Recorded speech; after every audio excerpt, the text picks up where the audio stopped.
Muy buenas, estimados estudiantes. Vamos a desarrollar hoy la última lección que corresponde a la tercera parte, la cuarta parte del programa. Y estamos terminando el bloque del derecho sucesorio. Esa es la última lección del derecho sucesorio.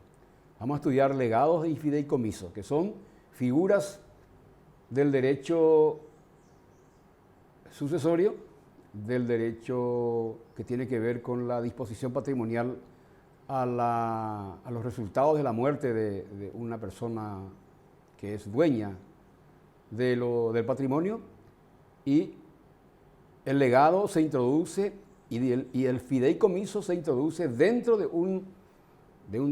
un modo sucesorio.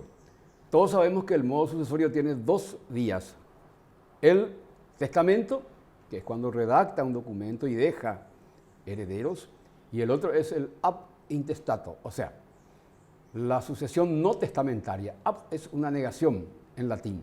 Entonces, la sucesión ab intestato es una sucesión no testamentaria. Murió de un ataque cardíaco, de una muerte súbita, murió de repente en un escenario de ataque, de robo, de asesinato, murió de un aneurisma. Ya existían todas estas enfermedades antes. Y para los antiguos la muerte de esta naturaleza era realmente una sorpresa muy terrorífica. Le aterrorizaba la muerte a los antiguos como también a nuestros días, ¿no? Pero ellos no sabían por qué morían tan súbitamente. Entonces, y era joven, tenía 40 años y era una persona que tenía ya bastante patrimonio acumulado, porque hay personas que son muy diligentes en cuanto a comportamiento patrimonial, son muy cuidadosos y atesoran fortunas muy joven. A partir de la década del 25, del 20 o del 30 ya empieza a acumular grandes bloques patrimoniales en su vida productiva como adulto. Entonces muere, o de una epidemia, o de una pandemia, muere. Pero cuando es pandemia, epidemia, sí ya se preparan la gente y hacen sus testamentos, ¿no? Lo que no ocurre con nuestros días, ¿no? Porque muy fuerte impacta la institución de la legítima. ¿Se acuerdan de la legítima? La legítima es parte del patrimonio del causante que no puede ser tocado, que el testador o el causante o el dueño no puede disponer. ¿Para qué? Para que pueda dejar bienes a sus herederos, para que pueda dejar patrimonio a sus herederos. No puede tocar, esa es la legítima. En la época de Roma era absolutamente 100%, podía él disponer lo que quería. Si tenía 5 hijos, le dejaba solo a uno, a su preferido. Si tenía 10 hijos, le podía dejar solo a 2 o a 1 y el resto, chau. Esa era la dureza de la orden emitida por el causante en su testamento, y la ley le daba el estatus de ley a esa decisión personal. Después vino la legítima con la lex falcidia en la época de la República. Creo que en el año 100 a.C. aparece, o 40 a.C., aparece por primera vez una institución patrimonial del derecho sucesorio que se llama legítima. Bloque patrimonial que no puede disponer el causante. En los primeros tiempos apareció con la 1/4 parte, que es la lex falcidia. Ya habíamos estudiado eso, ¿no? Luego viene, en la etapa imperial, ya en la etapa imperial es la etapa del imperio, a partir del siglo I de Cristo para adelante, que duró 400 años hasta Justiniano en Occidente, y Justiniano ya redujo a la mitad si tenía 3 hijos. Y si tenía más de 4 hijos, mejor dicho, sí, la mitad. Sí, la mitad. Media parte, o sea, del 100% no podía tocar el causante la mitad, y eso quedaba para sus hijos, que no heredaban o que no recibían el beneficio de la herencia. Luego, en nuestros días, en nuestros tiempos, en los siglos posteriores, salta a la cuarta parte, quinta parte del total, el 75% hoy no se puede tocar. Pero si es un multimillonario y si este causante tiene un hijo predilecto que trabajó con él durante toda su vida, entonces le deja lo que le corresponde por ley, conforme lo que establece la sucesión no testamentaria, más el 25% completo le puede dejar. Pero 75% no se puede, esa es la legítima. Entonces, estamos hablando, haciendo un repaso rápido de lo que son las dos instituciones importantes del derecho sucesorio hasta nuestros días. La sucesión testamentaria y la sucesión no testamentaria u ordenada por ley. Es la que se llama sucesión ab intestato o sucesión por orden de la ley. Es la ley la que establece el mecanismo de distribución equitativa de los bienes patrimoniales. Muy bien. Entonces, dentro del testamento, hasta hoy, existen dos subinstitutos que se integran dentro del marco testamentario. Es potestad del causante, del dueño de los bienes, de dejar legados y dejar fideicomisos. Hasta hoy existen. ¿Y para qué legado? Y vamos a estudiar eso.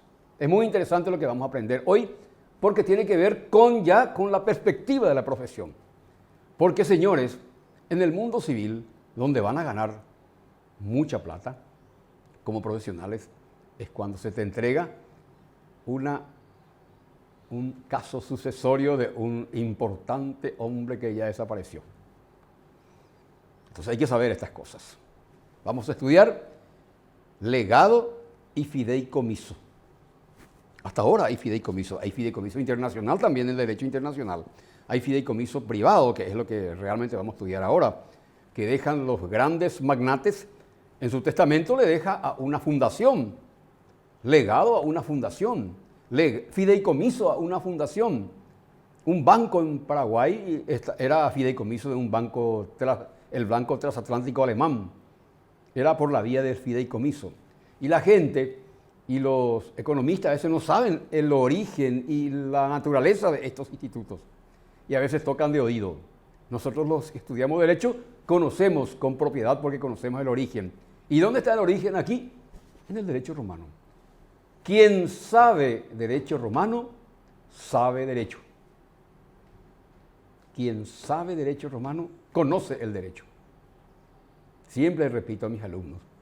Y me acuerdo que el año pasado, hace 3 años atrás, un alumno me regaló una taza con una inscripción que hasta ahora tengo, que dice, quien sabe derecho romano, conoce el derecho, entre comillas. Y me sorprendió eso, porque caló había sido. Hay cosas que calan. Calan quiere decir que se insertan. Calar quiere decir se insertan.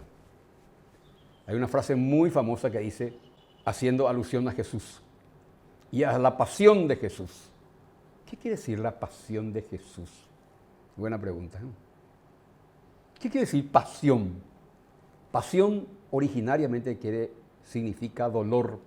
Y la pasión y muerte de Jesús quiere decir el sufrimiento de Jesús. El sufrimiento de Jesús. Pasión significa literalmente sufrimiento. ¿Y por qué se asocia eso al amor, al enamoramiento? Sí, se asocia porque la pasión en la etapa más álgida, en la etapa más dura del enamoramiento, te hace sufrir un poco.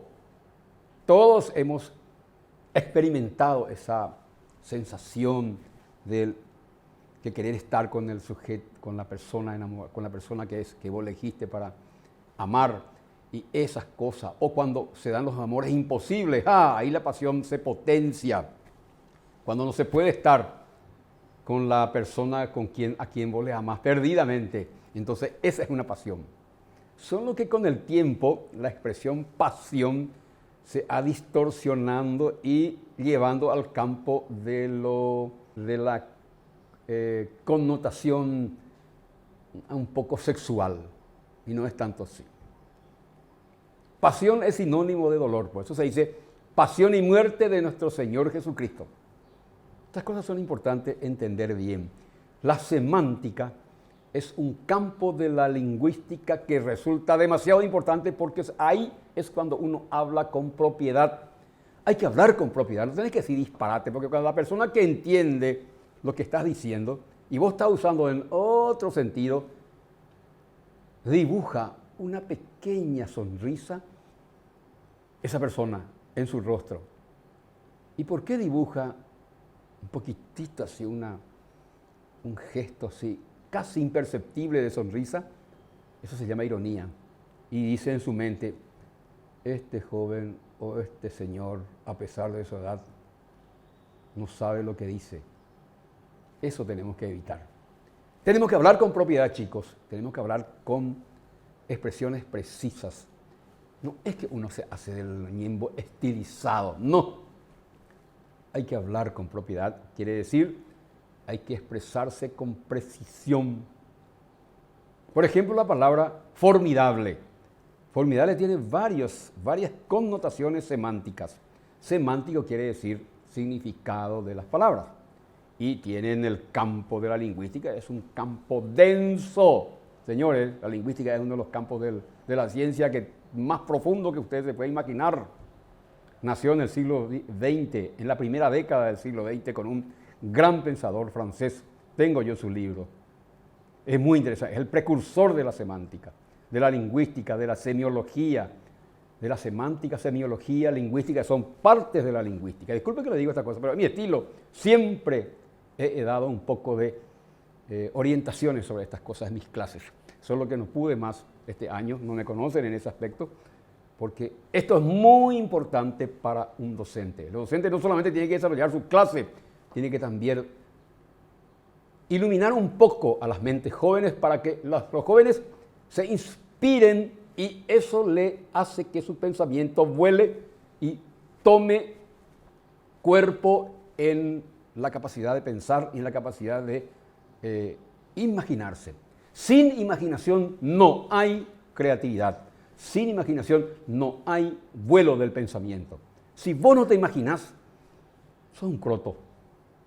Tenés que imaginarte. Es muy importante. Esto lo dijo Einstein, un gran físico del siglo XX, el más destacado físico de la historia, que le destronó nada menos que a Newton.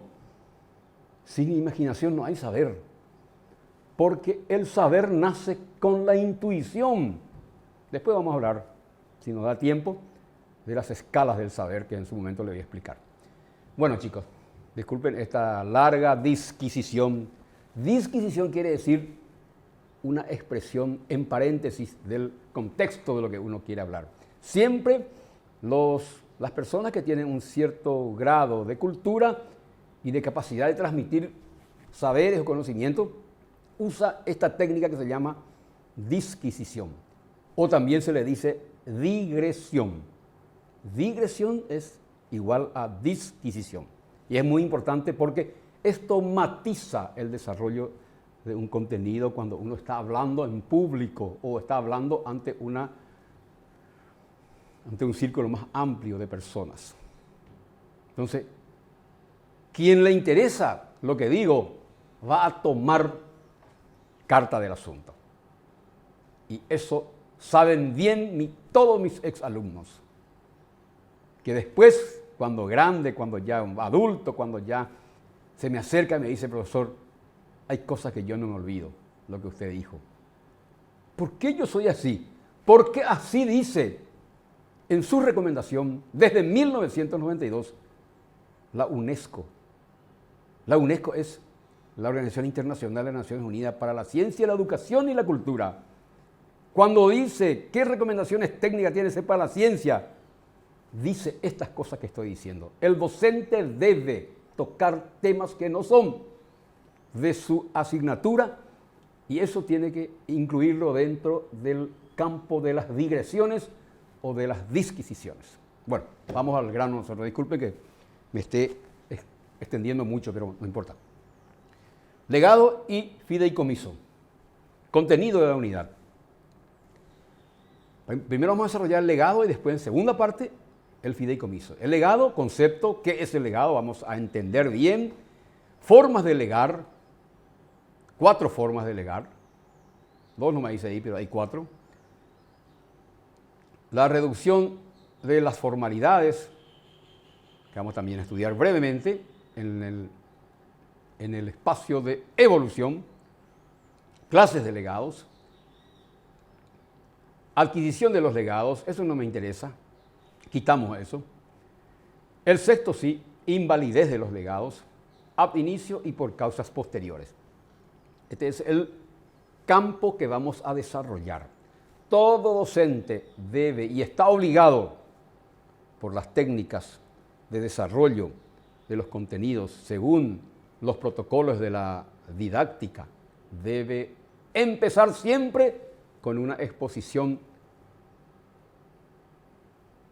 básica y general del contenido. Hay profesores que empiezan a su clase y de un poco se va y el alumno no tiene el campo donde va a ingresar.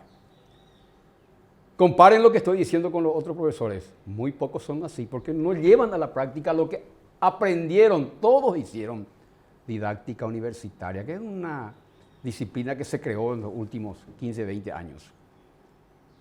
Porque las técnicas educativas tienen que ver con la ciencia de la educación. La educación es una ciencia, señores. Y el profesor que no tiene en cuenta estos detalles no es un buen profesor, disculpe que lo diga. Se debe reeducar nuevamente, porque vos no podés empezar con los alumnos de un sopetón, ya, vamos ya. No, tenés que dar lo que se llama una exposición general. Eso se llama exposición en contexto. Y ahora vamos al segundo tema, que es el fideicomiso. Concepto, vamos a conceptualizar, vamos a definir, vamos a entender qué es el fideicomiso. Vamos a hablar del fideicomiso singular y universal. Vamos a hablar de la evolución del fideicomiso y vamos a hablar de la evolución del fideicomiso singular y universal. Vamos al grano. Legado. Decisión. ¿Qué dice en el cuadro que le estoy mostrando, en la diapositiva que le estoy mostrando desde el PowerPoint? El legado es una decisión testamentaria por el cual el testador otorgaba la propiedad de una cosa, de derecho real o de crédito, a una persona no heredera. Miren un poco qué interesante esto. El legado se otorgaba a una persona no heredera. ¿Cómo? Le podía otorgar a su capataz, que trabajó 30 años con él en su estancia, a una persona querida, a una persona a quien le apreciaba en vida, a una persona que hizo algún bien, a una, entre comillas, querida, epa. Y ahí la memoria de sus hijos se van con relación al causante, tira por los caños. Existe. Un ejemplo, el rey Juan Carlos I de España le regaló $76 millones a una querida, una hermosa mujer danesa. Y se descubrió todo y el tipo tuvo que ahora correr. Infórmense lo que le pasó a Juan Carlos I como un modelo de corrupción extraordinario. Un modelo de corrupción extraordinario en el campo de los multimillonarios de Europa. Y en especial la corona española, que quedó completamente arrasada. El pobre rey nuevo, Felipe VI creo que se llama, no sabe dónde meterse. Lo que hizo este señor, que fue un ídolo en el siglo XX, en la década del 80, salvó la democracia española, se enfrentó a unos golpistas militares. Él se quedó como el rey más famoso de Europa, y el más querido y el más respetado y el admirado, que puso en peligro incluso su vida y se enfrentó con los golpistas españoles, militares golpistas que tomaron por asalto el Parlamento español en 1978. Y después estaba en el tope de su popularidad cuando en el año 2012 empiezan a salir los elementos de que reflejaban su incoherencia total y absoluta. Se fue de cacería y ambos Juana con la querida esta, teniendo una esposa, una señora admirable, la reina Sofía, le mató a un elefante. Ese fue su gran... Ahí el mundo se le echó encima. Él se quitó una foto con el cuerpo de un inocente elefante. Y él, loquísimo, hizo esto. Y después vienen otros escándalos como el problema de los 76 millones de dólares que le regaló hace unos años atrás. Hoy corrió a un país árabe. Entonces, en el testamento se puede dejar cosas a personas no integrantes. Se puede dejar también el legado a los hijos, sí se puede, pero más se usaba para extraños. Entonces, ¿qué es técnicamente? Decisión testamentaria, el legado, por el cual el testador, el causante, otorgaba la propiedad de una cosa, de un derecho real. Puede ser un anillo, puede ser un reloj, puede ser una joya preciosísima, cara, o puede ser un derecho de crédito. ¿Cómo es un derecho de crédito? Usted que ya estudiaron todas estas cosas. Y un derecho de crédito se le otorga un derecho a una persona vía legado de un crédito que otra persona le debe al testador, le debe millones y este señor se va a encargar de cobrarle a ese deudor. Ese es un derecho de crédito, señores. O una acción de una empresa es un derecho de crédito. El derecho de crédito es un derecho intangible. Vos no ves el derecho. Y el derecho real es tangible, es visible. A una persona generalmente no heredera. Ese es el legado. Fíjense qué interesante derivación de lo que es el testamento. Hasta hoy se usa, señores. Creación genuinamente romana. ¿Quiénes intervenían en el legado? El testador, por supuesto, el dueño de los bienes. El heredero o grabado y el legatario. ¿Quién es el testador? El causante, el dueño del bien, el que está redactando el testamento. ¿Quién es el heredero o grabado? Es la persona, su hijo es. A quien le ordena a su hijo para que le entregue al capataz 200 cabezas de ganado. Yo tengo un caso de un amigo que se fue a trabajar en España, compañero de trabajo, era en mi año de mozo. Ustedes saben que yo tuve hijos a los 19 años y de 20 años ya estuve casado y tenía que trabajar como sea para alimentar a mis hijos y salir a flote. Porque con 20 años y con 2 hijos de repente, de hijo mellizo, ¡ja! ¡Qué chiste! ¡Qué extraordinario giro para mi vida! Pero no importa, me ayudó mucho y me ayudó a disciplinarme también. Quizás no me dio el espacio para evolucionar de mejor manera, pero no me quejo con la vida, ¿no?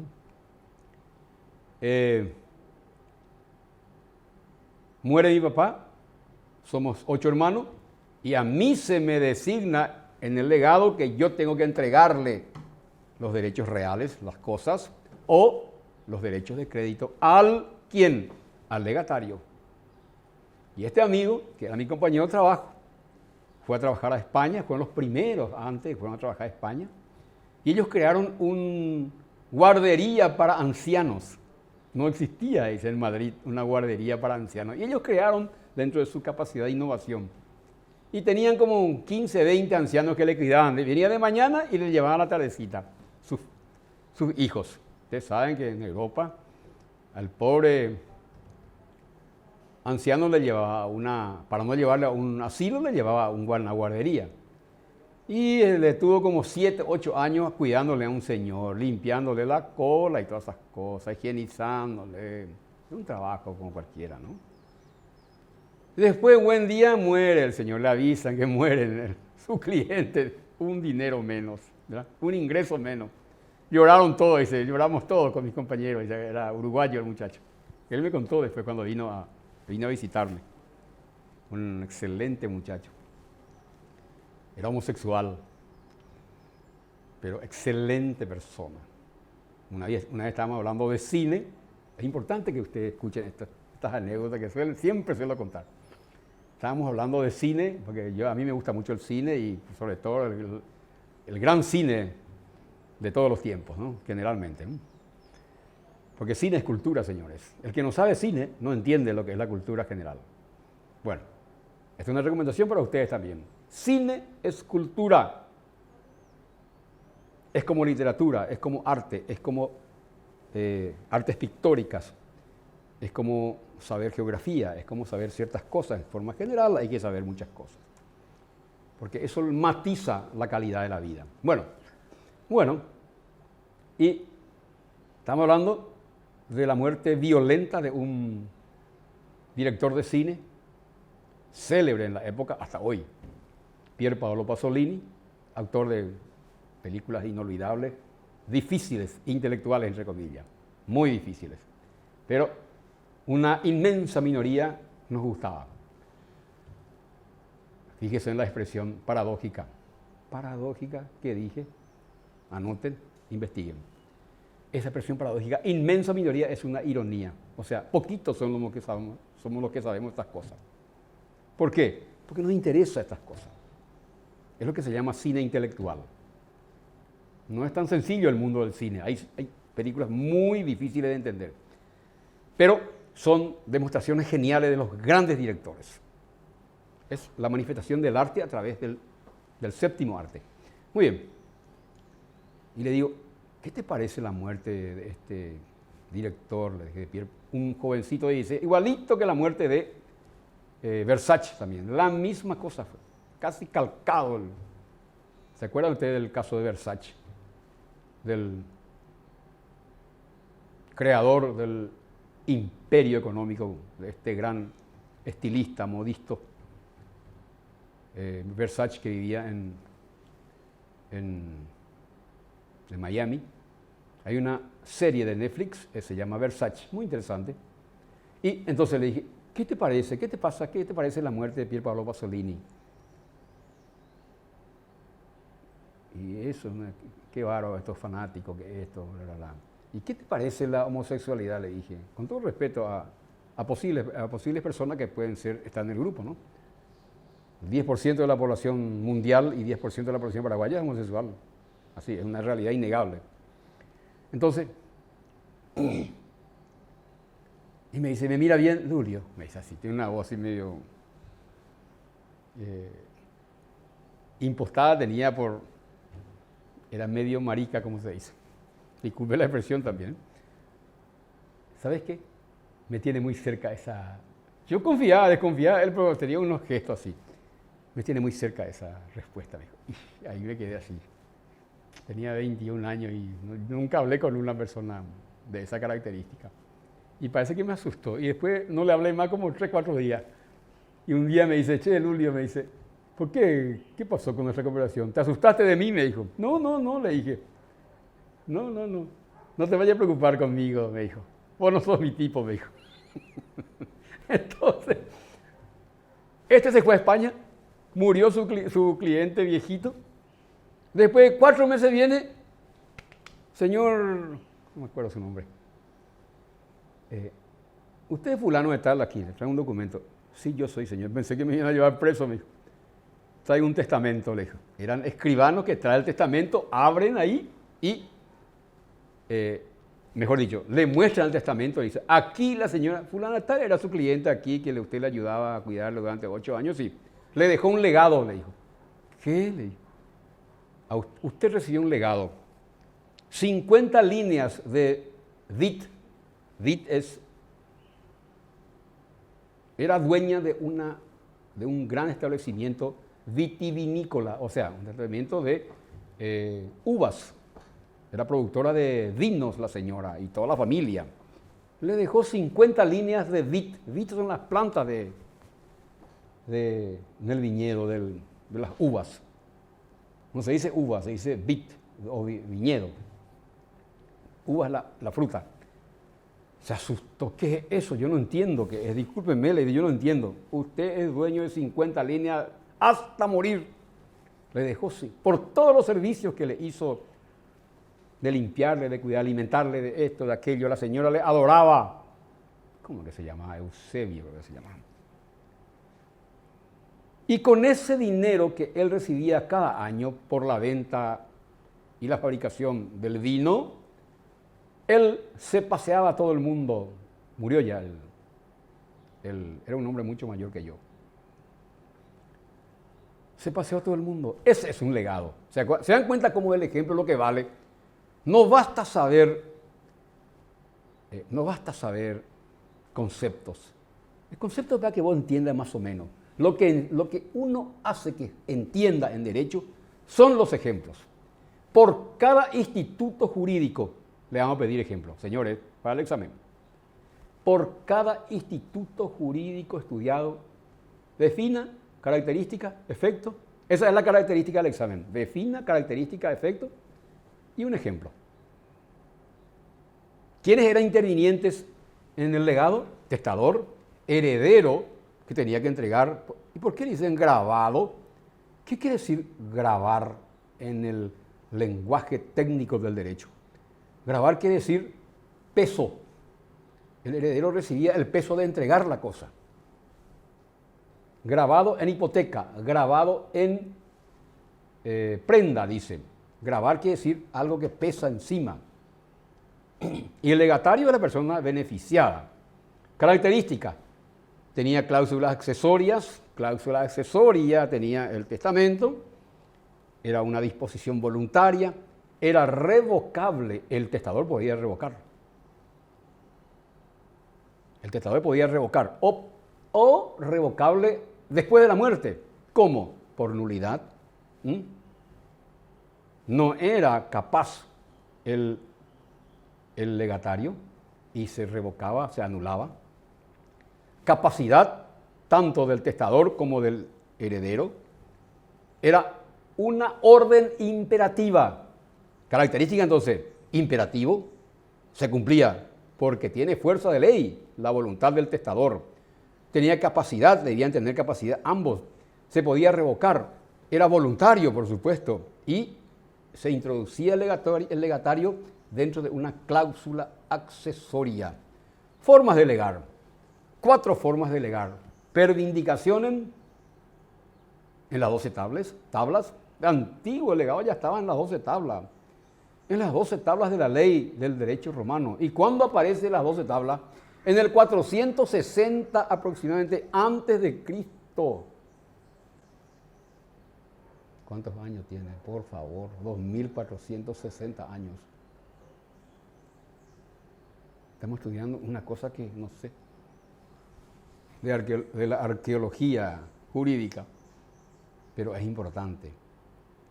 En toda la ciencia se estudia historia de la medicina, historia de la arquitectura, historia del derecho. ¿Qué estamos haciendo nosotros? Estamos estudiando historia del derecho. Porque tenéis que saber de dónde surgieron estas cosas y por qué surgieron. Porque si vos no sabés eso, vos no sabés hoy. Vos podés ser un experto,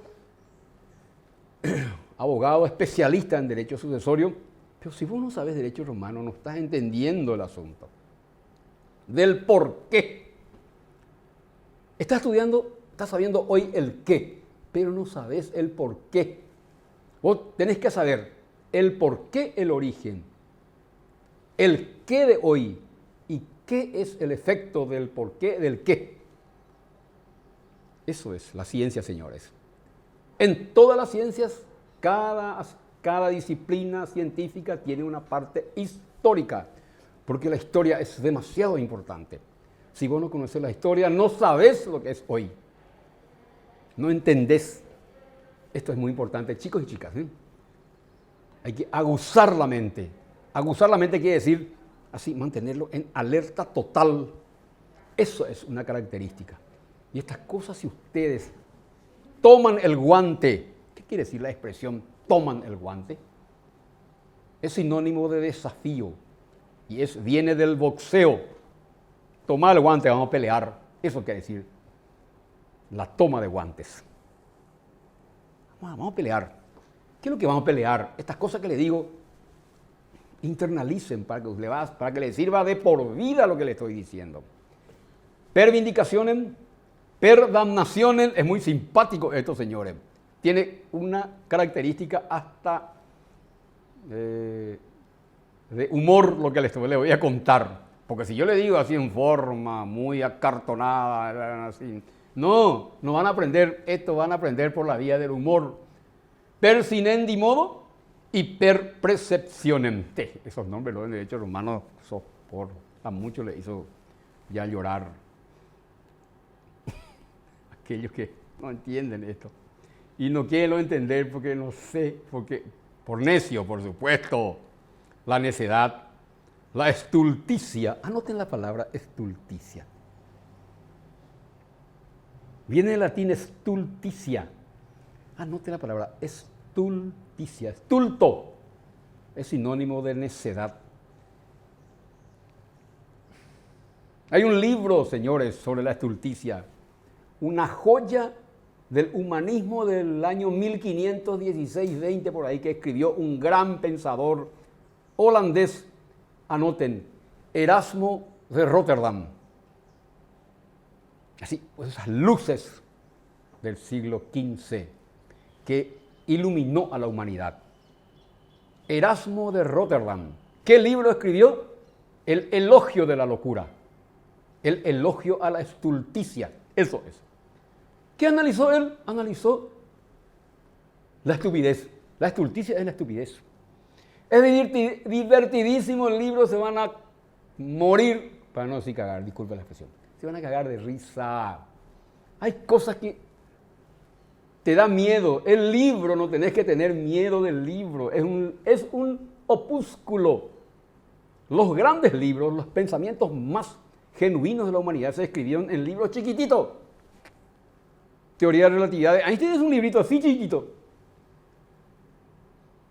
Erasmo de Rotterdam escribió, yo tengo eso en mi biblioteca si quieren leerlo. O van a bajar ahí gratis en PDF. Eso es patrimonio de la humanidad.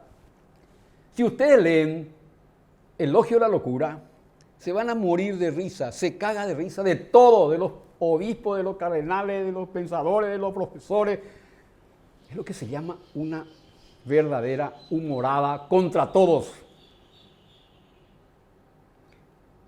Muchos émulos ya tuvo Erasmo de Rotterdam. ¿Qué quiere decir émulo? Émulo quiere decir copiarle. Muchos pensadores le copiaron a Erasmo de Rotterdam, muy amigo de otro grande de su tiempo. Grande de su tiempo, de un inglés. Muy amigos, se visitaban. Santo de la Iglesia Católica, señores. Tomás Moro, autor del famoso libro Utopía. En el mismo tiempo aparecieron Utopía y apareció el Elogio de la Locura. Estas cosas siempre yo le he hablado a mis alumnos en la clase. Lastimosamente, aquí no puedo demasiado hablar de estas cosas. Una pena, se perdieron un año interesante con mi exposición porque yo matizo mucho estas cosas, donde hago referencia a estas cosas y mis alumnos que supieron captar estas cosas, ya me encuentro por ahí. Le leí a Erasmo, le leí a Tomás Moro o Tomás More, santo de la Iglesia Católica, Tomás More. Fue asesinado por el régimen de Enrique VIII, del cruel Enrique VIII. Fue muerto, primero años en la Torre de Londres como preso político y luego le asesinaron, le ejecutaron por oponerse al casamiento de él y defender a la Iglesia Católica. Imagínense. Y aquella vez se quebró la Iglesia Católica, se rompió el régimen, el poder inglés, porque el poder inglés era por siglos de la Iglesia Católica. Nace el anglicanismo, la religión anglicana. Fíjense en qué momento se produjo el gran cisma. Cisma, anoten, cisma, yo mandaba a anotar eso en el pizarrón, señores. Todo lo que estoy diciendo mandaba a anotar por un alumno. Cuando terminaba la clase había unos 50 palabras que tenía que el alumno buscar.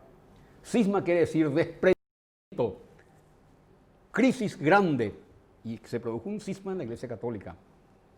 Salió de la esfera del Vaticano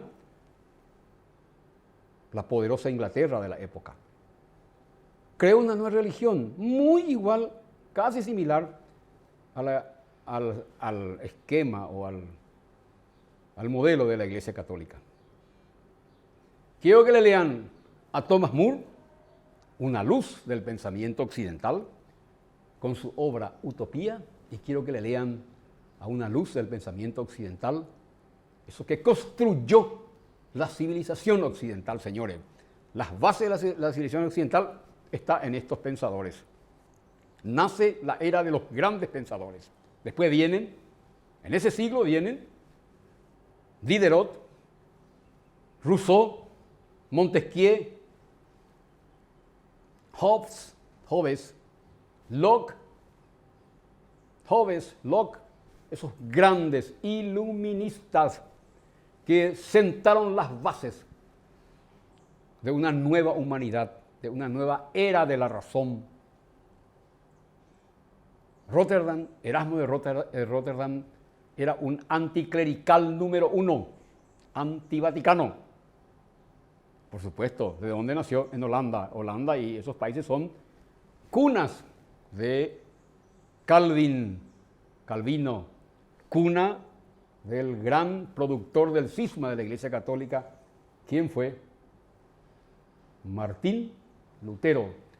Hay que saber quién fue Martín Lutero. Hay que saber quién fue Calvin o Calvino.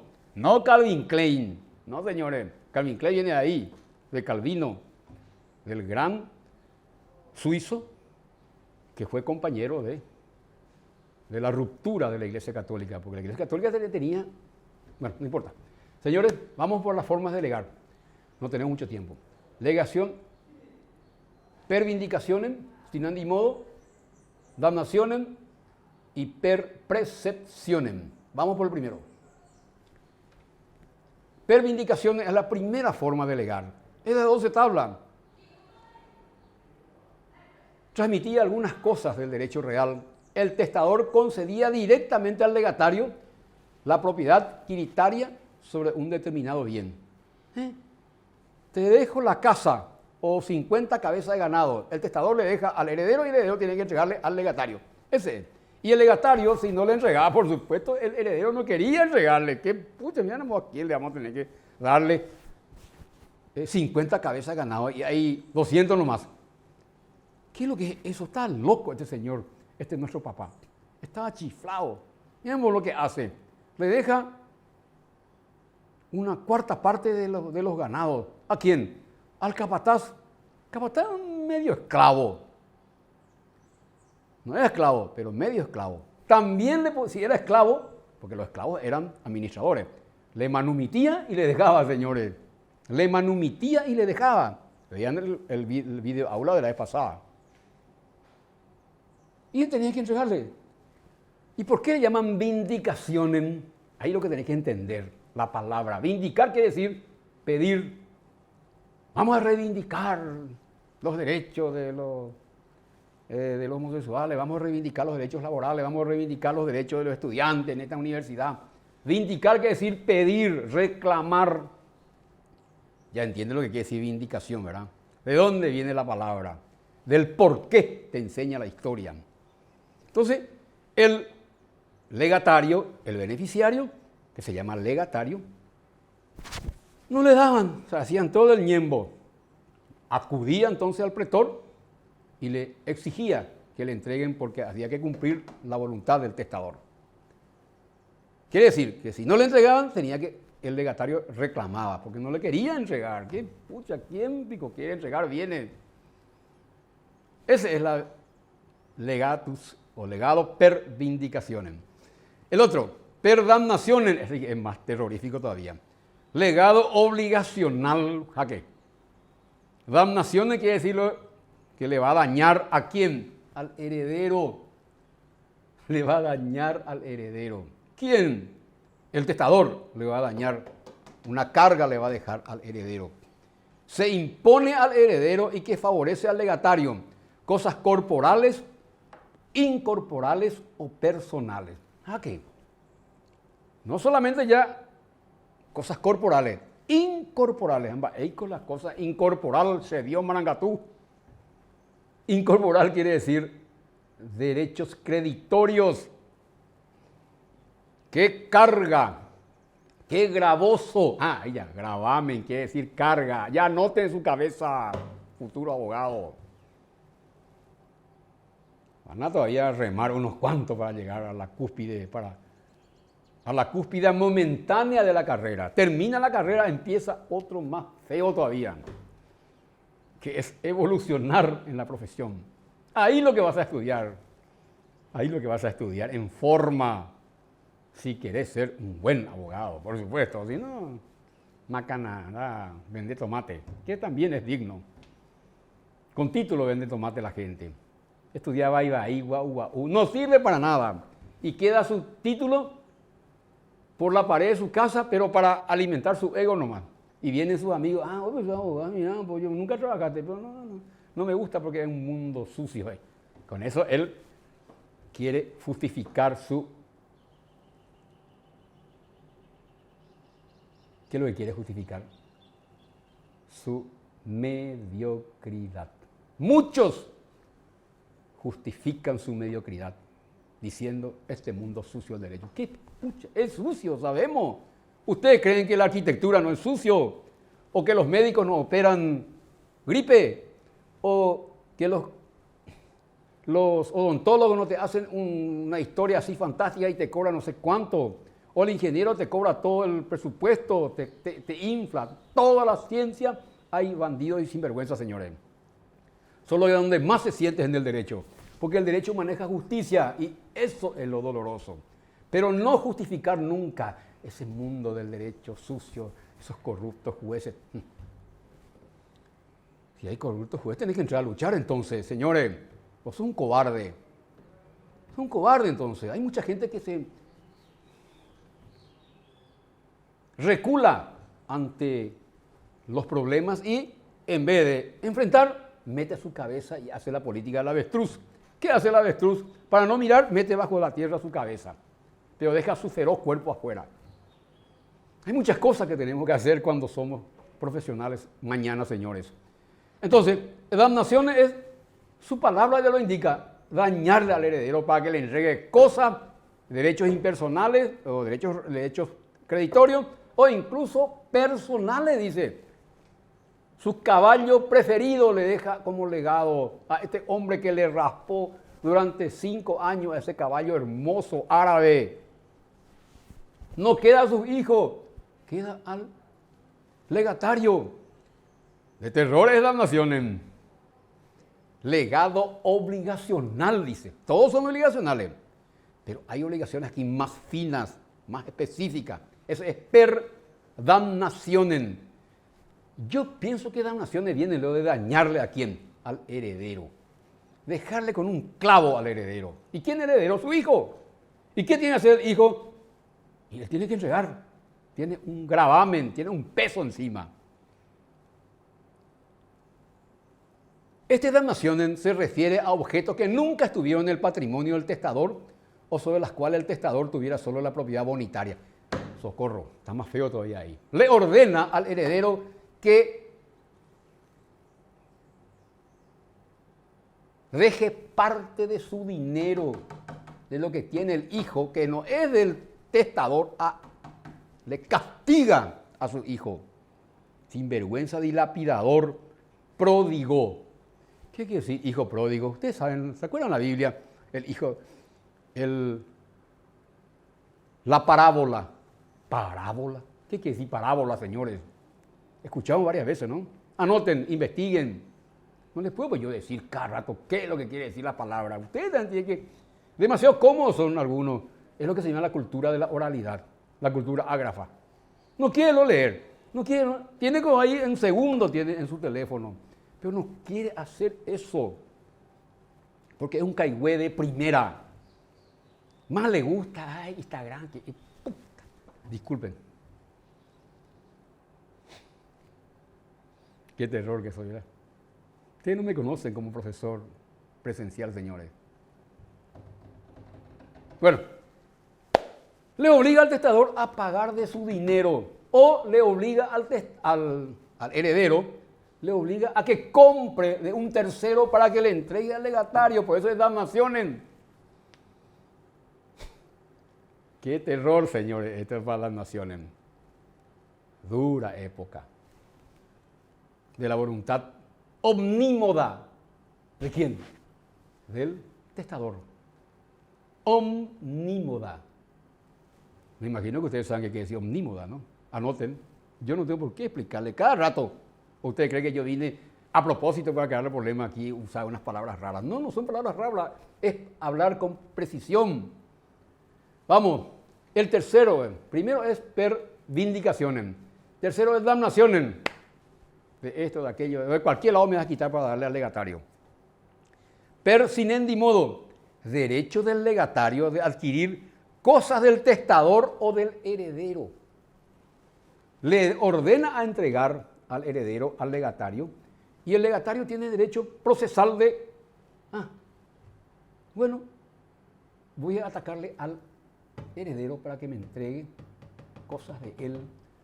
Es casi igual al anterior, pero no es tan igual. Cosas del testador o cosas del heredero, dice. Judicialmente, es un derecho procesal. El último, precepcionem, diferente de los anteriores. Y beneficiada de modo exclusivo al legatario, siempre beneficio al legatario. Este debía permanecer al grupo de herederos y tenía el derecho de tomar capere, tomar determinado objeto perteneciente a la sucesión. Su derecho estaba amparado por una acción real. Acción real. Casi son todos iguales estos dos últimos. Pero así nomás. Imagínense. Vindicaciones, damnaciones, sinendi modo y precepciones. Miren, hagan una esquemita y diferencien. Clases de legado. Podían ser corporales, hasta hoy, genéricas o específicas. Dejar legado de 20 hectáreas anuales de la producción de trigo o de vid es genérico. Específico es, te dejo esta estatua, te dejo este reloj. No, el reloj no existía. Sí, había ese reloj, pero reloj de arena. Claro, había hermosos relojes de arena. ¿Cómo es el reloj de arena? Vean, buscan imagen y vean un reloj de arena de la antigüedad. Así, una cosa así. Incorporales, derechos reales y personales. Corporales, cosas. Incorporales puede ser derechos reales y personales. ¿Cómo es derecho incorporal? Son derechos. Y derechos reales, y le deja el título de una propiedad o le deja a título de, por legado, a título de, a los vecinos le dejan derecho de paso. ¿Cómo se llama el derecho de paso? Un derecho sobre cosas ajenas. Servidumbre. Servidumbre de paso, de agua, de esto, de aquello. Hasta ahora de usar. O le deja derechos de crédito. Los derechos reales eran derechos incorporales. Y los derechos personales de crédito eran derechos incorporales. Entonces los legados podían ser corporales, cosas específicas, determinadas, tangibles, o derechos incorporales. Le dejaba derecho real de propiedad, derecho real de servidumbre, derecho real de habitación, derecho real de... es un derecho incorporal, derecho de... pignus. Pignus es prenda. Todo lo que ustedes están estudiando, no sé si este año están estudiando derechos reales, todo lo que están estudiando derechos reales es todito de origen del derecho romano. Invalidez de los legados. Nulos, subjetivamente u objetivamente. La nulidad podía ser ab inicio. ¿Y qué son los? Se podía invalidar los legados. ¿Quién invalidaba los legados? Esa es la pregunta. ¿Quién entraba en la justicia para invalidar los legados? el heredero, que no quería entregarle al legatario nada, no le quería entregar nada. Entonces buscaba la vuelta, le buscaba el pelo en la sopa. Y ese pelo en la sopa es justamente la nulidad. Entonces vamos a anular, dejar sin efecto. ¿Se acuerdan que hemos estudiado la nulidad? ¿Qué es la nulidad? Para siempre ustedes tienen que entender lo que es la nulidad, señores. Estudian toda la materia y algunos llegan, son abogados o se quieren recibir de abogado y no saben lo que es el concepto de la nulidad. No pueden definir lo que es la nulidad. Esos son conceptos básicos de la profesión. Privación de eficacia de un acto jurídico o de un documento o de un derecho. Eso es la nulidad. Se priva su eficacia, su valor. ¿Por qué? Porque no se cumplen los requisitos de la ley. Eso es. Esa es la nulidad. Privación de eficacia de un bien, de un derecho, de un acto jurídico, de un acto procesal. Se usa en lo procesal, se usa en el derecho de fondo. De todos lados se usa la nulidad. En el derecho internacional, en el derecho nacional, en todos lados. Y entonces los legados se podían, para que los herederos bailen con una pata, porque le conviene. No quiere entregarle el heredero, y más todavía el heredero designado. Y nadie quiere, ni sus hermanos, nadie. Queremos repartirnos todo, vamos a luchar, vamos a invalidar esto. Y se iniciaban las luchas procesales. Estaba la nulidad ab inicio, es la falta de algún requisito esencial para su validez, ya sea por incapacidad del testador o del legatario. Nulidad ab inicio, o sea, ab inicio quiere decir desde el inicio. Había sido el legatario, era un incapaz. Había sido que cuando escribió el señor testador, era un incapaz. Cayó ya en la esclavitud. O fue tachado de infamia. ¿Cómo? Anoten la expresión tacha de infamia, señores. Anoten, ¿qué quiere decir tacha de infamia? Hasta ahora se utiliza en forma figurativa, en forma metafórica. Este ciudadano está tachado de infamia, se dice. Viene del derecho romano, viene de las costumbres romanas. Tachar de infamia quería decir, les voy a dar unas palabras que ustedes se van a encargar de investigar. Descalificación a un ciudadano. ¿Quién le descalificaba? Él, un magistrado superior. ¿Quién? El censor. Una lástima que ustedes no estudiaron conmigo Derecho Romano 1. Hubiéramos estudiado muy bien. Pero yo era profesor titular de Derecho Romano 1. Renuncié, no tenía más tiempo. No tenía más tiempo. Yo entré por concurso, fui profesor titular. Eso quiere decir ya con un título de doctorado. Hay varias clases de profesores, señores. Y yo soy profesor titular de esta materia.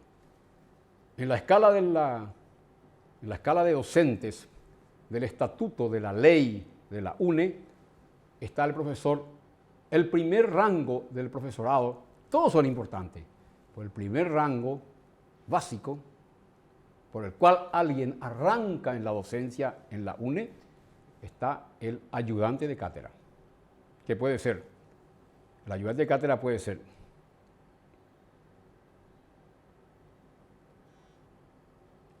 gratis o asalariado. Hay muchos asalariados, ayudantes de cátedra en la Facultad de Derecho. Después viene el profesor encargado de cátedra, que casi muchos hay. Muchos hay, que no es por concurso, es por designación nomás. En tercer orden viene ya las categorías de profesores que luchan para ser profesor por concurso público de méritos y aptitudes. ¿Qué quiere decir méritos? ¿Y qué quiere decir aptitudes? Deben saber ustedes, también se usa en el plano de la judicatura, también se usa en el plano del concurso de las profesiones, mejor dicho, de los cargos públicos del Estado. Y ser profesor de la UNE es un cargo público, es un funcionario público. Mi única función pública dentro del Estado paraguayo es la docencia.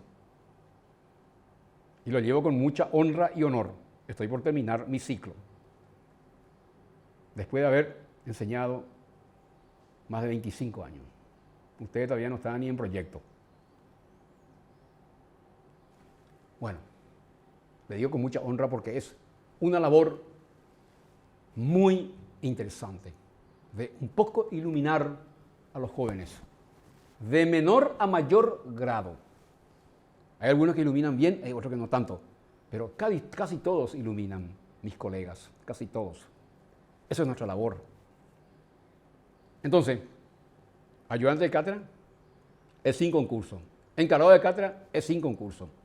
Con concurso ya de méritos y aptitudes mediante un llamado y una confrontación de carpetas y de mérito, quiere decir los cartones académicos. Y aptitud es rendir un examen de suficiencia que no se da en la nacional. En la nacional es solamente, lastimosamente, es de méritos, es decir, concurso de carpetas. Y yo puedo tener muchas carpetas en este país que está plagado de sinvergüenza que fraguan todo, títulos. Se hubiera hecho el concurso de posición real, que es escucharle a dos profesores dando clase ante un tribunal. Eso es un concurso de aptitudes. No solamente de méritos tiene que ser de aptitudes. Tenés que rendir ante un tribunal para que te puedan calificar como docente. Eso se hace en los países más avanzados, en todos lados se hace eso. Examen de suficiencia ante un tribunal. Ahí le escucha al tribunal, los maestros más destacados, le escucha al que está bregando para ser docente. Profesor asistente es por concurso. Luego viene, después de 10 años, profesor adjunto, por concurso también, méritos y aptitudes.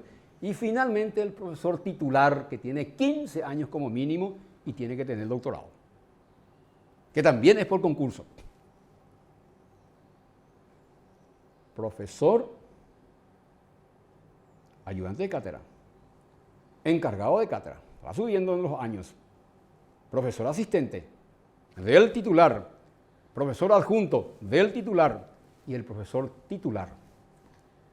En los países de larga tradición, como Japón y Estados Unidos, se pone toda una capita al profesor titular y le espera reverencialmente los profesores adjuntos o los ayudantes de cátedra, y le pone incluso una capita para entrar en la cátedra, lleno de una tradición de 1000 años. Señores, la universidad tiene 1000 años.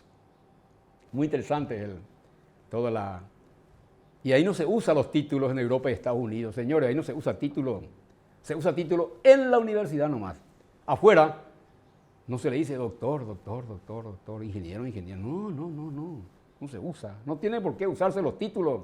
Los títulos no son importantes como para estar cada rato diciéndole como un pronombre. En vez de decirle profesor fulano, doctor. Si no le decía doctor, y pues sí. Le voy a contar una anécdota que tuve en Itaipú. Yo trabajé en Itaipú mucho tiempo, en mi época joven, y época adulta joven. Señor, le dije a mi jefe, al ingeniero. Ingeniero soy, me dice. Eso me chocó, y como yo soy también un poco reactivo y sangre hervida, discúlpeme, señor ingeniero, le dije. Es muy fácil ser ingeniero, hay que estudiar y recibirse, pero es muy difícil ser señor, y yo le considero a usted como un señor. Más que un ingeniero, un señor. ¡Ja! Le dejé en el aire a mi jefe. Le enseñé a mi jefe, que tenía como 20 años más que yo. ¿Se dan cuenta de la expresión? ¿Se dan cuenta de la semántica, el valor de la semántica? Es mejor decirle señor, y es un señor de veras. Ingeniero puede ser, abogado puede ser cualquiera. Cualquier pusatronco puede ser abogado, ingeniero, doctor, lo que sea. Pero señor ya es otra cosa. Son las diferencias. Entonces, la nulidad puede ser desde el inicio, por ejemplo, falta de capacidad del testador del delegatario, o bien por defecto de forma del testamento, defecto de forma, faltó un testigo, o falta de idoneidad del objeto del mismo. Son 3 cosas le está diciendo en esta breve definición. Falta de capacidad, defecto de forma del testamento o falta de idoneidad del objeto mismo del testamento. ¿Qué quiere decir falta de idoneidad? Y para eso están los profesores, para un poco ayudarle a los alumnos. Falta de idoneidad de la cosa. Se está transmitiendo como elemento del testamento, como materialización del testamento, cosas de la religión que no se puede testar. O se está transmitiendo cosas sagradas. Epa, eso no vale. Que es la propiedad del testador. Entonces, la cosa, falta de cumplimiento del testamento conforme a la ley, o era incapacidad. Eso es nulidad ab inicio. Sencillo es. Hay que entender nomás. Pero no basta entender. Hay que memorializar. Memorializar. ¿Con qué? Con ejemplos. Si vos no sabés aterrizar en la realidad, estás estudiando de balde.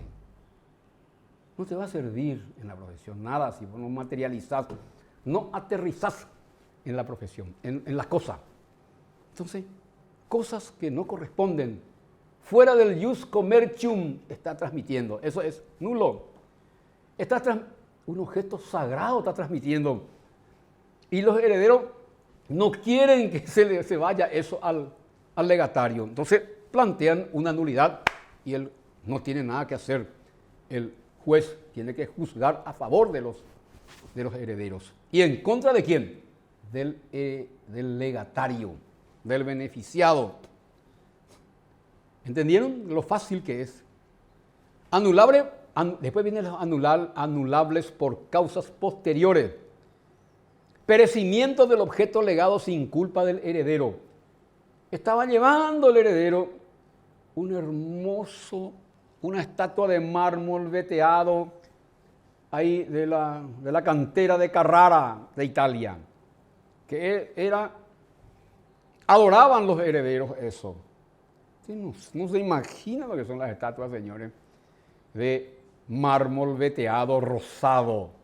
No se imaginan. Hay que ir pues allá a Europa y a los museos más famosos del mundo, donde uno ahí se queda anonadado de tanta belleza. De tanta belleza, señores. Hay tantas cosas que tenemos que ver en este mundo. No podemos morir sin antes ir a visitar estos museos extraordinarios, estas galerías de arte, donde están ahí guardados en siglos de belleza contenida en esos museos, en esas galerías, que tienen inmensas dimensiones, pisos enteros. El Museo de Arte Moderno de Nueva York, el Museo de Historia Natural del Estado de Nueva York. Mamá, hay que ir, no te imaginas lo que son esas bellezas que tienen de todo el mundo, se llevó allá. Entonces estaba llevando, en un carrito estaba llevando para entregarle a este, entre comillas, desgraciado legatario. Viene una tormenta y ¡bum! Revienta y rompe en 1000 pedazos. Anulable. Perecimiento del objeto legado sin culpa del heredero. Por hecho fortuito. Si no se cumple la condición suspensiva que depende de la adquisición del legado. ¿Cómo? Le dijo, con condición suspensiva, dijo el testador, si las legiones romanas ganaban la batalla contra los partos en el actual Irán, perdió las legiones romanas. No se cumplió la condición, chau, nulidad. Si no se cumple la condición, no hay cumplimiento de la obligación. ¿Se acuerdan que dimos la lección sobre suspensión, condición suspensiva de los actos jurídicos? Si el crédito legado ha sido ya cobrado, crédito legado ha sido ya cobrado. ¿Cómo va ese ejemplo?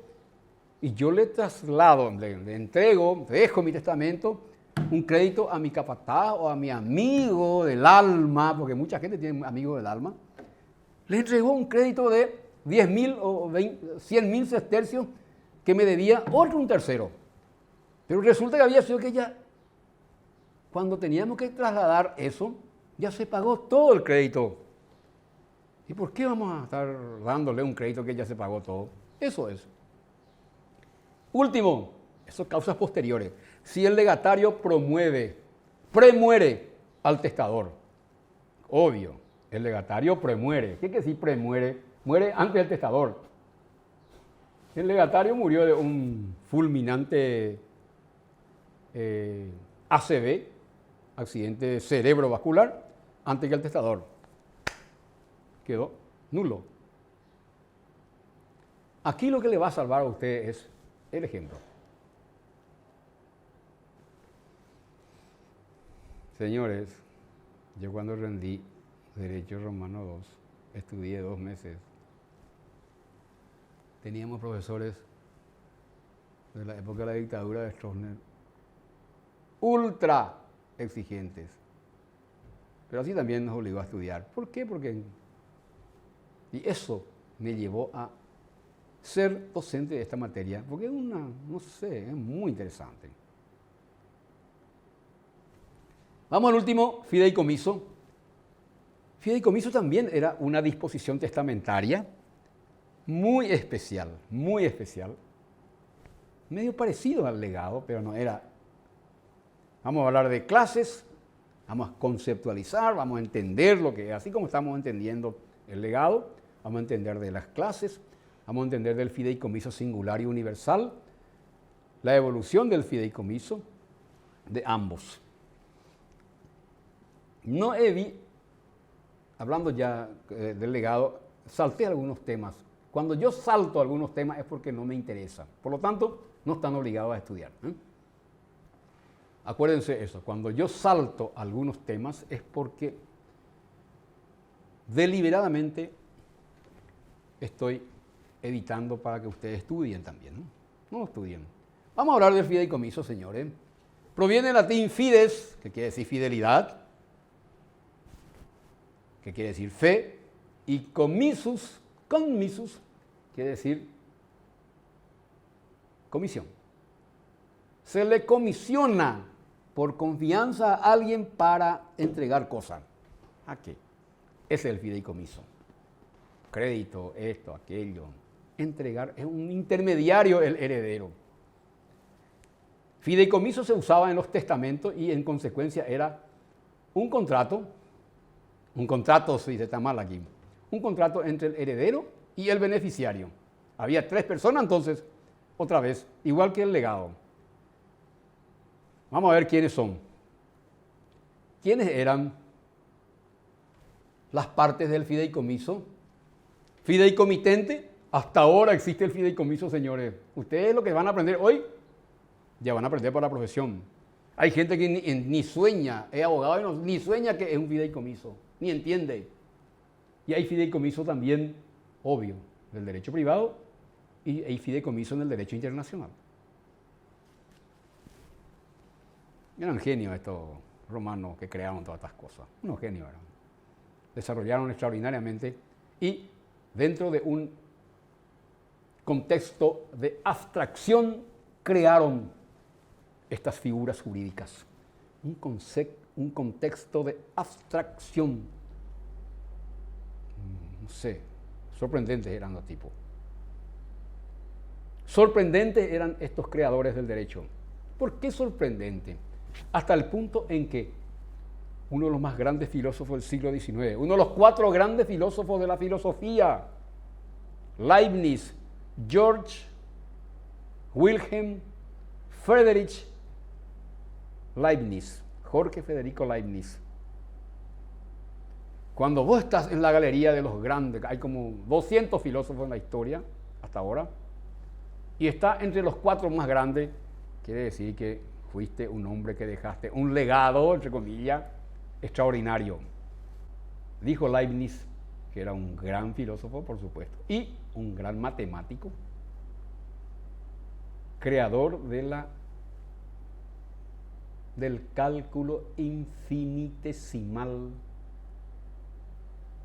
en forma conjunta, al mismo tiempo, pero separado, con Blaise Pascal. Anoten Pascal. Sepan qué es lo que aportó para la ciencia, matemáticas y para la ciencia puras. Blaise se escribe, se lee en francés Blaise, o Blas en castellano, Blas Pascal y Leibniz.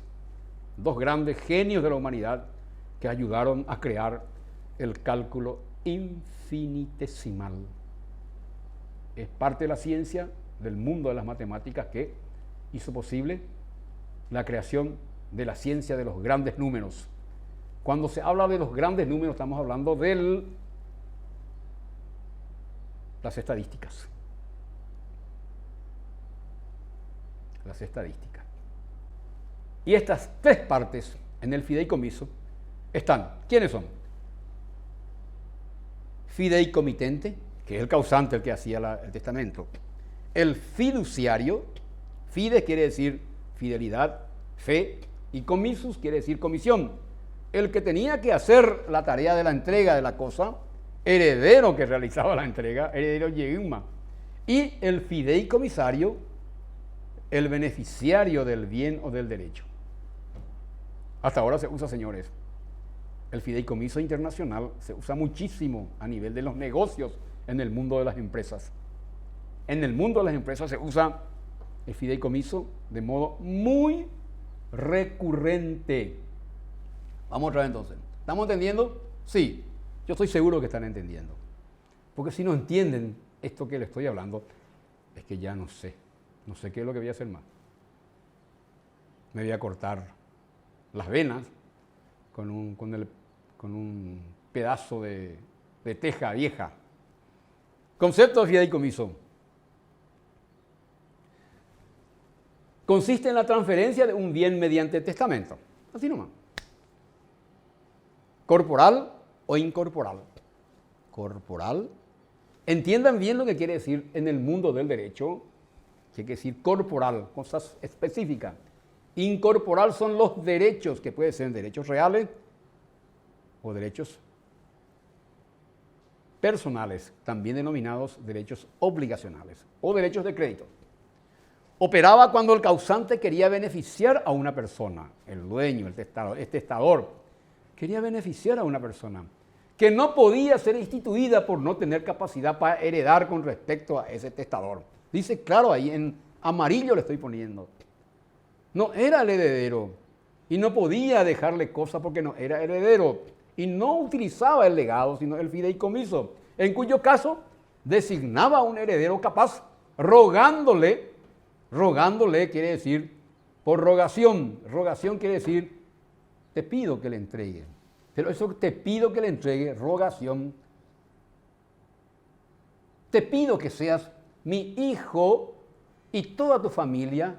El caso de rogación, ad rogatio, estamos hablando, por ejemplo, haciendo un pequeño paréntesis, de lo que es adopción ad rogatio.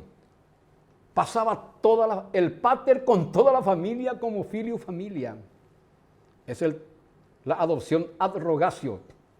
O la adopción individual de una persona grande, grandulona por ahí, que le consideraba hijo. Es el testamento, mejor dicho, por testamento se podía hacer también. Entonces, estamos hablando de fideicomiso, que es otra cosa, ¿no?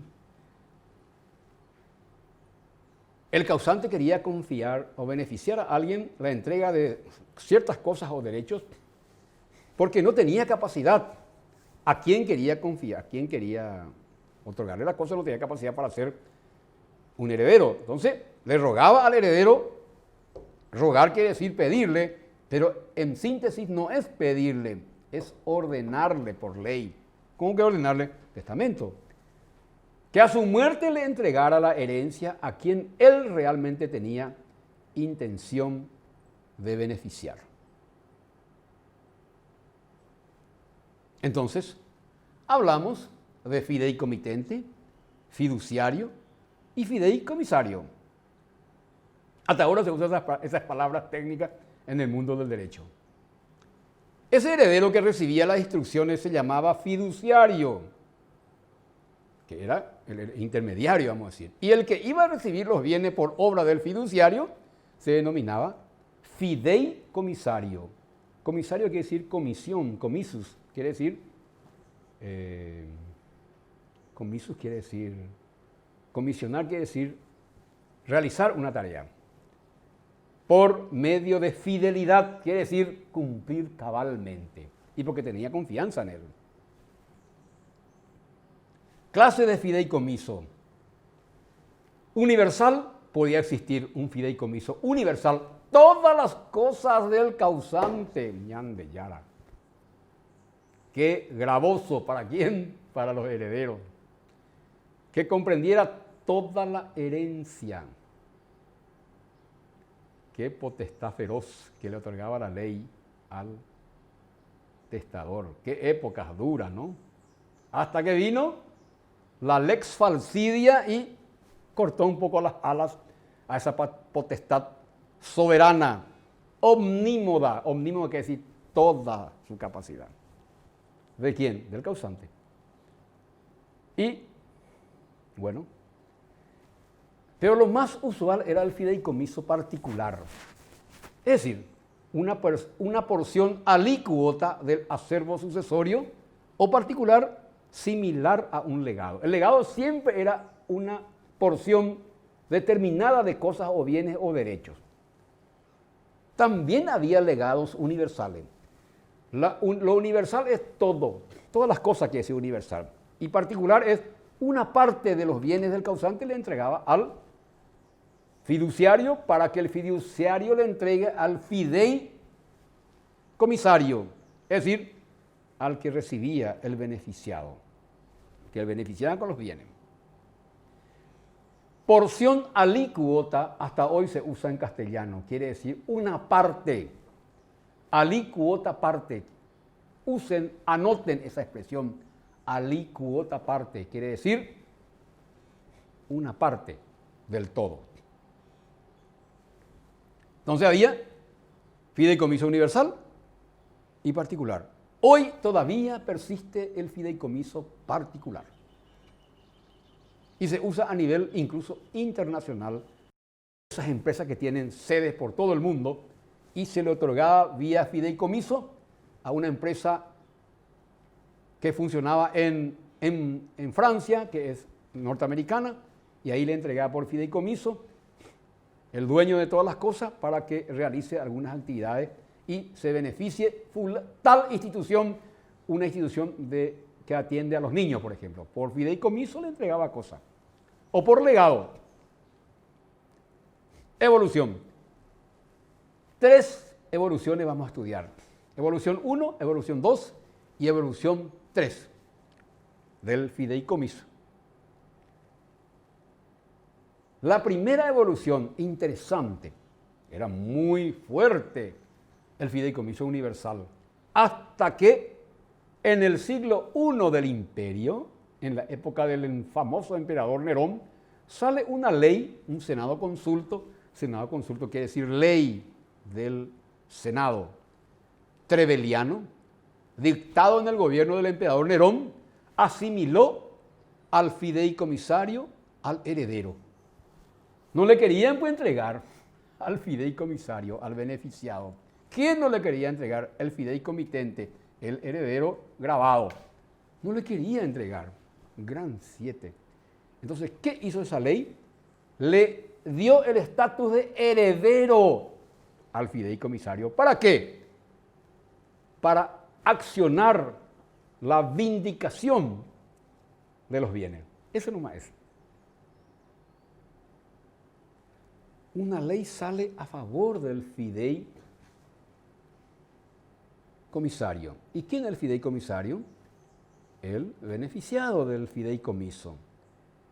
¿Quién le otorgó? El fideicomitente. ¿Quién el intermediario de la entrega? El fideicomitente. El fideicomitente, ¿sí? Testador, fideicomitente, fideicomisario. Como no lo hacía, no le entregaba. Y no le quería entregar. ¿Quién quiere entregar bienes? No quiero ser grosero, pero demasiado quiero usar una frase que es tan gráfica, pero ¿cómo un profesor va a usar una frase grotesca. No grotesca, no es grotesca, sino una expresión gruesa. Pero no puedo. Cuando te quita un bien alguien, es como si el dedo te metiera no sé dónde. Ahí ya le dije todo. Entonces los fideicomitentes, los beneficiarios, consiguieron una ley de un senado consulto trebeliano en la época del emperador Nerón que le ponía como heredero ¿a quién? Estatus de heredero le daban al fideicomitente, le daban estatus de heredero y ahí solucionar el problema. Entonces podía accionar judicialmente.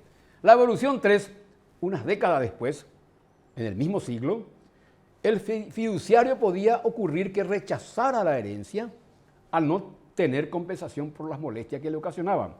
Entonces el Senado Consulto Pegasiano, Pegaso fue el senador, de la época de Vespasiano, el emperador Vespasiano, años 70, su hijo fue Tito, que produjo un acontecimiento histórico extraordinario en la historia.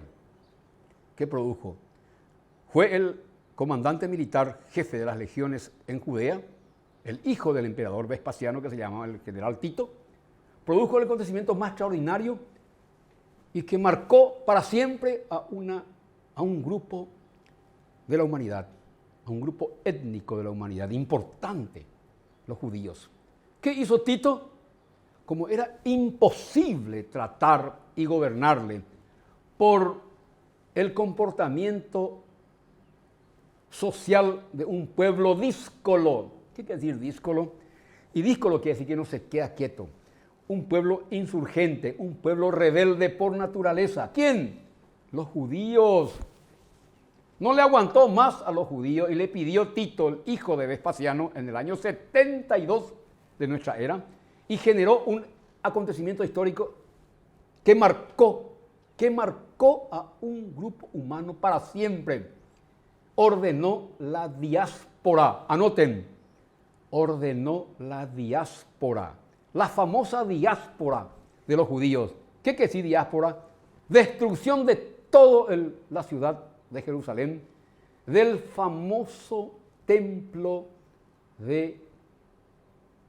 sagrado de los judíos, el famoso templo de Salomón que se construyó hacía 700 años. Destruyó Israel, le echó a todos los juicios de la Judea y los judíos tuvieron que dispersarse por todo Medio Oriente y se fueron hacia Europa, perseguidos por el Imperio Romano, por su comportamiento insurgente nato. Increíble el pueblo de Israel. Y no se destruyó el pueblo de Israel gracias a la religión judaica, que es el fundamento del cristianismo, señores. En el año 72 de nuestra era se produjo la diáspora, la dispersión de los judíos por el mundo. Y recién volvieron los judíos en el año 1948, casi 2 siglos después. Casi 2 siglos después volvieron otra vez a sus tierras ancestrales. Cohesionadísimo el pueblo judío, nunca perdió su identidad. Todos los pueblos de la época desaparecieron para siempre. El pueblo judío jamás desapareció, nunca. Y Tito, el general Tito, hijo del emperador Vespasiano, año 72, hizo posible la famosa diáspora. Si ustedes no saben estas cosas, no entienden, no van a entender lo que es hoy nuestra historia. Por eso es importante saber estas cosas. Entonces, ¿cómo vuelve otra vez los judíos? Por resolución en la tercera Asamblea General de las Naciones Unidas. Fue una caldeada reunión de varios días que terminó con una mayoría absoluta. 50% más 1 quiere decir mayoría absoluta. Un voto fue el voto decisivo para que se forme el Estado de Israel. El Estado moderno de Israel, señores. Ahí nació el Estado, hoy la potencia que es Israel, la octava economía del mundo. Israel no es un pueblo pequeñito, tiene apenas 10 millones de habitantes, pero es la octava economía del mundo. Es un pueblo elegido, señores. Un pueblo que está rodeado por 60 millones de árabes hostiles y bajo la sombrilla atómica, porque tiene también bomba atómica Israel, la sombrilla atómica de los Estados Unidos, está ahí intacto el pueblo de Israel, el Estado de Israel, la democracia representativa israelí, está ahí, señores. ¿Cuándo se formó? En 1948. ¿Cuándo desaparecieron? En el año 72 de la era cristiana, durante el imperio del emperador Vespasiano, el que evolucionó la fiducia aquí. Les quiero nomás explicar que esto es importante que ustedes sepan, señores. ¿Quién fue Vespasiano? ¿Quién fue Tito? ¿Qué hizo Tito? Le echó para siempre de sus tierras ancestrales a los judíos. Le destruyó su... No sé cómo habrán sufrido los judíos, por favor. Cuando vieron echarse piedra sobre piedra, demolerse esa espléndida iglesia, ese palacio de la iglesia que construyó uno de los grandes de Israel, que fue el rey sabio Salomón. El rey sabio Salomón. Lean la historia de Salomón, señores. Salomón le dijo a Jehová, le dijo: Señor, no quiero nada, no quiero ninguna riqueza, solo quiero sabiduría. Le dio sabiduría Dios. Le dio sabiduría, uno de los reyes más sabios de Israel.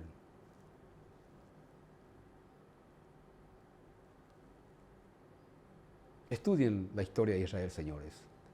Es realmente una historia sorprendente.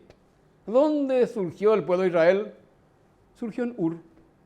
De Ur pasaron ¿a dónde? A Egipto. Grupo humano, sí, se trasladaron. En Egipto estuvieron 500 años. De Egipto salieron, capitaneados por Moisés, volvieron a sus tierras ancestrales, a Israel. ¿Cuándo? En el año 1500 a.C. 1500 a.C. pasaron a Jerusalén. Y ahí construyeron su civilización. Interesante, ¿eh? Y luego Tito le dispersó por el mundo. ¿Cómo se llama ese fenómeno?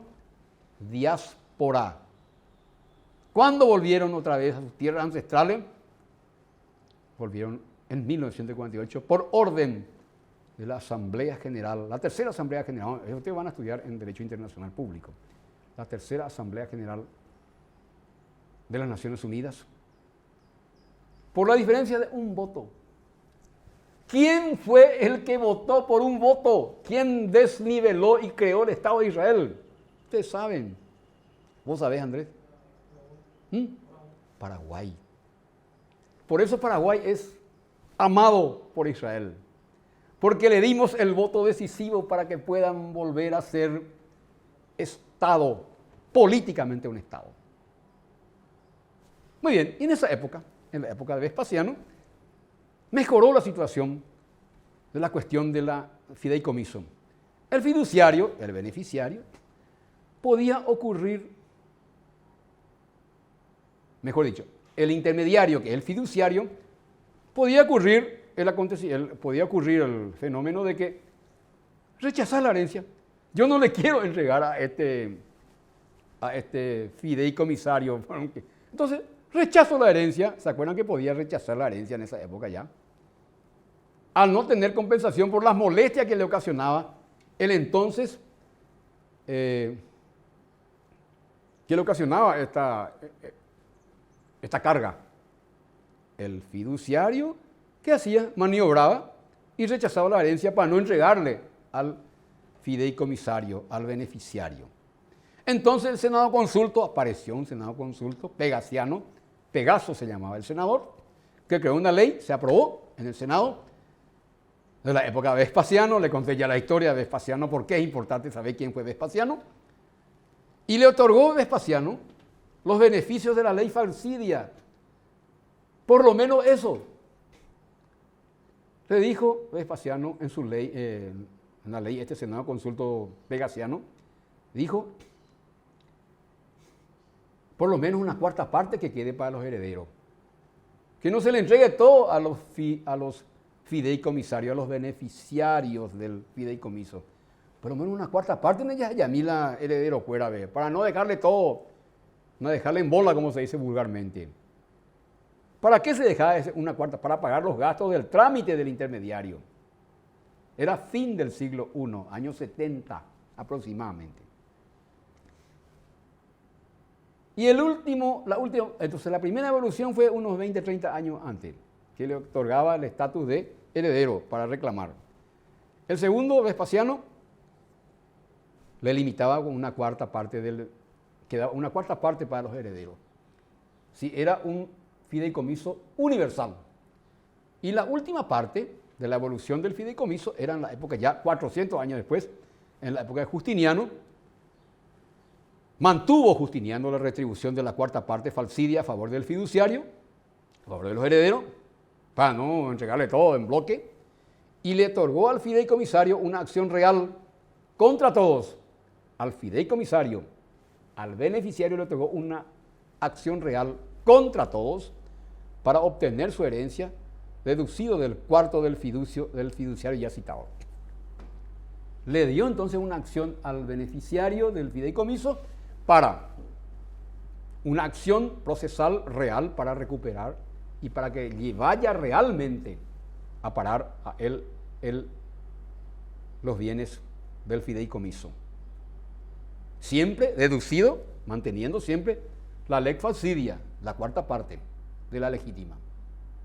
Señores, con eso termina nuestra larga lección de esta jornada. ¿Qué estudiamos hoy? Estudiamos fideicomiso, todo lo que interesa al fideicomiso, y hemos estudiado el legado, todo lo que interesa el legado. Así que vean y revean y este video aula y lean los libros, señores. No se olviden de leer los libros. No se queden con la comodidad de ver un video. No, señores, lean los libros. Los libros no muerden. Lean libros. Libros, no informaciones que le embúa ahí de internet, que hacen los estudiantes otro cuadrado también hace. Entonces, vamos a alejarnos de los cuadrados, vamos a las figuras geométricas más finas, vamos a recurrir a la fuente, vamos a ver el video aula, vamos a procesar lo que dice el profesor en las teleclases. Estas teleclases son demasiado importantes, pero también son importantes leer las fuentes. Muchas gracias y hasta la próxima.